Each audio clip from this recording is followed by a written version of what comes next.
நம்ம பார்க்குறத வச்சு எந்த ஃபுட்டோட டேஸ்ட்டையும் நம்மளால் கணிக்க முடியாது அப்படிங்கிறதுக்கு நான் லைஃப்லேயே ஃபஸ்ட் டைம் சாப்பிட்ட இந்த பாஸ்தா ரெசிபி தான் ஒரு முக்கிய உதாரணம். சூப்பர் மார்க்கெட் போனாலே நமக்கு தேவையானதும் தேவையை விட அதிகமானதும் எல்லாம் கண்ணில் படும். அப்படி தான் இந்த பாஸ்தா ரெசிபி பட்டுச்சு.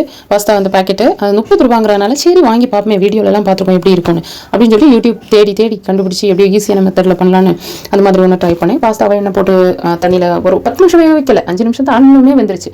கூடவே காய்கறிகள் கொஞ்சம் எடுத்திருக்கேன். இருந்ததை எடுத்துட்டு ஃபஸ்ட்டு பாஸ்தா வேக வச்சதுக்கப்புறமா ரெண்டாவது ஸ்டெப் வந்து காய்கறிகளை எண்ணெயில் போட்டு லைட்டாக வேக வச்சேன். பூண்டு, வெங்காயம், அதுக்கப்புறமா தக்காளி, அதை இது ஸ்வீட் கார்ன் போட்டிருந்தாங்க வீடியோவில், அது கிடைக்கல. வீட்டில் இருந்தது வந்து இந்த இதுதான் கேப்சிகம், கேரட்டு இவ்வளோத்தையும் நல்லா வதக்கி கொஞ்சம் வேவரானதும் அதை தனியாக மாறி வச்சுட்டு இனி அந்த மிக்சர் ரெடி பண்ணுறதுக்கு பட்டர் போட்டு நல்லா கிளறிட்டு பட்டர் உருகின உடனே அதில் ஒரு 1.5 ஸ்பூன் போட சொல்லியிருந்தாங்க. நான் 2 ஸ்பூன் அவசரப்பட்டு போட்டேன்.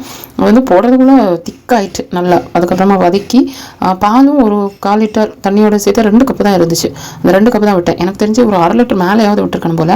இப்போவே திக்காச்சு பாருங்கள், வடிகட்டி எடுத்ததும் நல்லா திக்காச்சு. இப்போ மிக்சர் 3மே ரெடி ஆகிடுச்சு. காய்கறி, பாஸ்தா, அந்த மிக்சர் 3மே ரெடி ஆகிடுச்சு.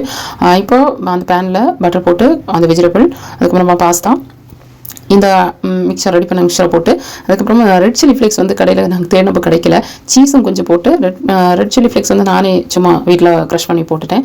அப்புறமா பெப்பர், உப்பு எல்லாம் மிக்ஸ் பண்ணி எடுத்து டேஸ்ட் வந்து பார்க்குறதுக்கு எனக்கு என்னமோ ஆஹா ஓஹோன்னு யோசிச்சுட்டே பண்ணால் நார்மலாக இருந்துச்சு. இதுக்கு நான் ஒரு கூட கடலை மாவு வாங்கி ஓமப்பொடி சுட்டுருந்தேன்னா இதை விட சூப்பராக இருந்திருக்கும் டேஸ்ட்டு அப்படின்னு தோணுச்சு. இருந்தாலும் ஒரு தடவை ட்ரை பண்ணலாம், அவ்வளோதான். தேங்க்ஸ் ஃபார் வாட்சிங், பாய்.